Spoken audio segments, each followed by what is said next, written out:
Hey, what's going on, Freezies? So today I have kind of a different video. I'm actually not going to be filming my face, but I am going to be talking about one of the most complicated aspects of Amazon FBA, especially for new sellers, and understanding the logistics and the supply chain behind actually getting your product to the Amazon warehouse. Now, there's actually several terms. There's shipping terms. There's ways of shipping, right, that confuse people and they don't understand which way to do. So in this video, I'm going to explain to you exactly how a product goes from point A, the factory, to the Amazon warehouse, and I'm going to explain sea shipping versus air shipping, and then I'm also going to explain all the shipping terms that you're going to come across when you are talking to your suppliers. Okay, so let's just jump right into it. I thought I'd do kind of like a Khan Academy thing here and explain it to you guys this way. So let's go ahead and talk about the actual supply chain and how the product moves. Okay, so like any product, it has to be manufactured first. So this is your Alibaba Chinese manufacturer or American manufacturer. But if it's an American manufacturer, the supply chain does go a little bit differently. It moves kind of like that. Okay, so we're going to assume here that your product's coming from China. So your factory from China, okay? So once your product is finished, it comes out of the factory and then it's going to move to its local port. So the local port of that factory. Now, the port here, I have an airport, but the port can be both, an airport, it could be a seaport. It doesn't really matter, right? This is kind of the best picture I found that had no background, kind of wanted it to look good. All right.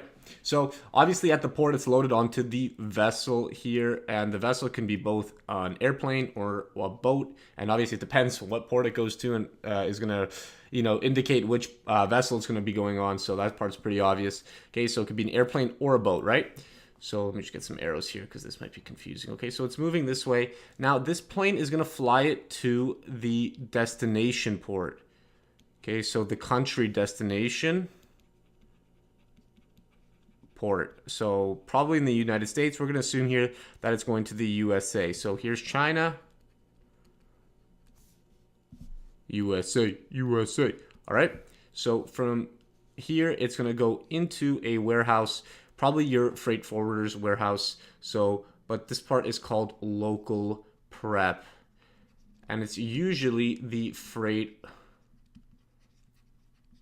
forwarder. Now, I know some people actually don't go directly from the freight forwarder to the Amazon warehouse. They prefer to get it right to their house. So I'm going to draw two lines here. One that goes somewhere else. So it could be an inspection facility. It could be your home. Doesn't really matter. Oh, God. Oh, God, my drawing. Okay, but it doesn't matter anyway. And then it's going to go to the Amazon Fulfillment Center. Okay, so it's pretty basic.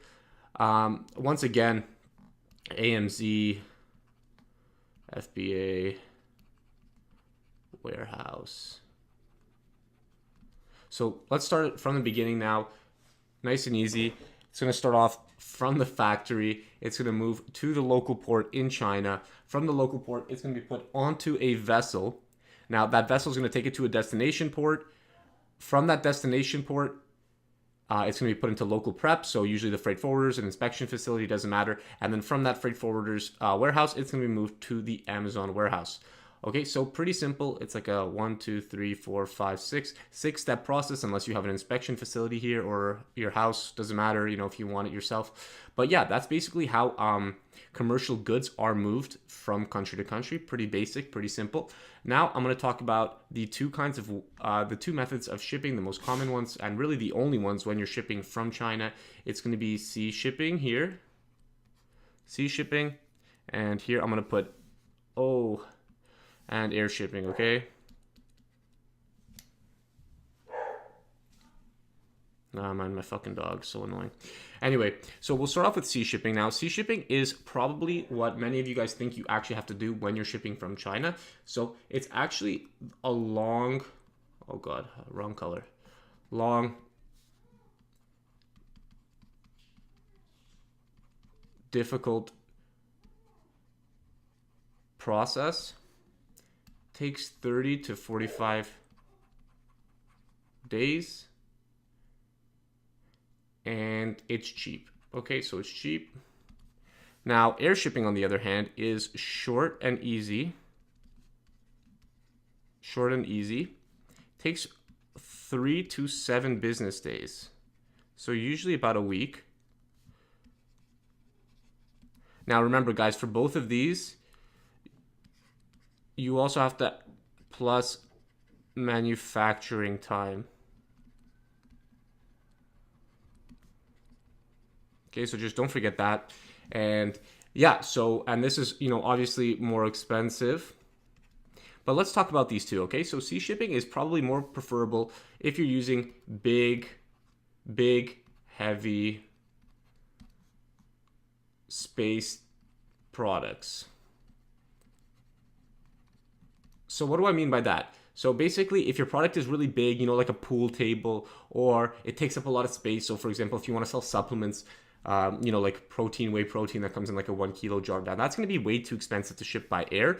And that's why so many people on Amazon and so many, gurus do say that you want to find a product that fits into a shoebox and that's fairly light, doesn't take up a lot of space. But yeah, so that's when you use sea shipping, okay? However, when you use sea shipping, again, you're going to be waiting 30 to 45 days. Okay, so that part right there is a huge reason why I never use sea shipping. So sea shipping is going to, cost a ton. I mean, it's going to take a lot of time. And in that time, somebody could be shipping products by air, 3 times or 4 times over. So that has to be considered. So even though you might be losing some money on your margin, on your bottom line, at least you're getting to market faster, because one of the most important parts is establishing yourself on Amazon with those reviews that take time, getting that sales velocity, all that stuff. It all takes time, right? So I do highly recommend air shipping. Again, it's short and easy. It gets on the plane and everything is dealt with, because companies like FedEx, UPS, and DHL, right? They have the whole supply chain, their own freight forwarders. They have air, ground, sea. Not sea. They have air and ground. So as soon as it hits the airport, it goes into their own commercial warehouse where it's taken by air or by sea. However that company, that supply chain company deals with it, I don't know. It all depends, right? So I hope that explains sea versus air shipping, right? It's pretty simple. There's really not much to it. Now we're going to talk about some shipping terms. So let me just get a new color. And we're going to talk about the first shipping term here. The first term that you're going to hear from suppliers a lot, and it's EXW. So this stands for X work. And basically what happens in X work is 100% of shipping obligation is on you. Okay, so if we go back up here,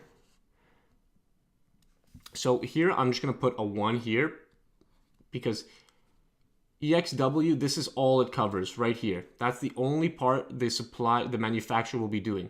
So you're going to have to do this, this, this, this, and this. You're going to have to manage it to a local port. So you need a freight forwarder in China to get it onto that vessel. Then from here, you're going to have to get another freight forwarder to get it from that local prep to the Amazon warehouse. Okay, so this part is the most time consuming, and it takes up most of your time. This is where you have to do the most management, and this is where they literally leave it right outside the door and it's done. That's the end of their duty. It's 100% your obligation to pay the duties, do absolutely everything, okay? So let's go back down and let's talk about something else they're going to talk about. Another term very often used. I'll get another color here. And this one is actually going to be FOB. Okay, this stands for freight on board. So this means that 50% shipping is on you. Okay, so what I mean by that is, let's go up and I'll show you guys which part you have to do. So if I just get another, I don't want to use any more colors, but basically what happens is factory, so their job here is to, here, I'll put in circles what the supplier's job is. So this is the supplier's job, this is the supplier's job, and obviously this is the supplier's job. Now, your job is from here, here, and here. So as you can see, 3 of the steps are you once it hits the domestic destination port, and 50% of the steps are theirs. To get it from the factory to the vessel, again, freight on board. The freight, which is your product, is going on board a vessel. Okay? So that's FOB. Now, finally, the one that I recommend the most and the only one that I use, I have never shipped any other way. It's, whoops. Let me just get rid of that. It's DDP, okay? So delivered, oops, shit. Delivered duties paid, okay? DDP, delivered, oh crap, delivered duties paid. Okay, so here 0% shipping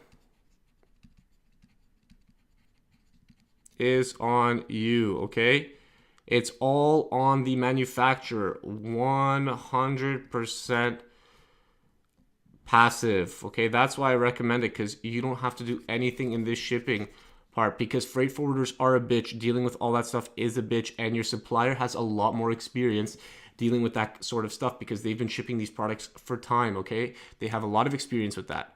So again, let me go up here and I'm going to show you guys which part is the supplier's job here. Again, one in a circle means that it's their duty. Oops, I never finished this.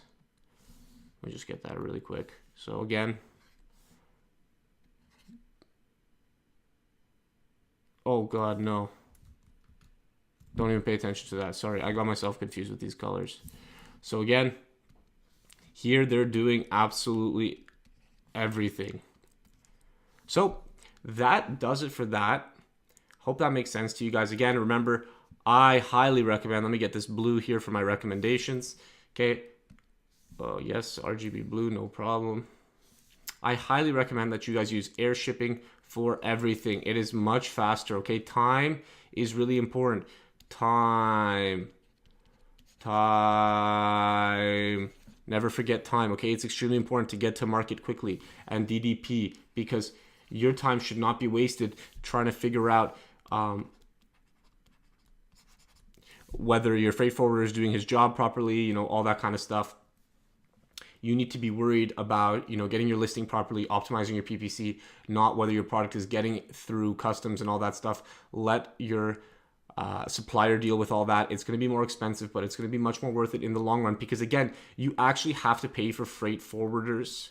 You need to pay for freight forwarders from China, right? You have to pay for these steps. So yes, DDP is going to be more expensive, but that's actually because there's actually other fees that you don't know about until you do FOB or EXW, okay? So stick to DDP. It's going to be a lot easier, especially if you're a new seller. Don't even think about doing anything else. And one other thing to mention here is when you are shipping by sea, you're expecting $4 to $5 per kilogram, and in air, it's about 6 to 7. Okay. Sorry, I think it's actually 3 to 4. I'll just write 3 to 4. Again, also depends on the volume and stuff. So these are just like the rough estimates that you can consider when you're doing it. So once you do get your shipping quote, multiply the weight by rate per kilo, and that should be your shipping cost.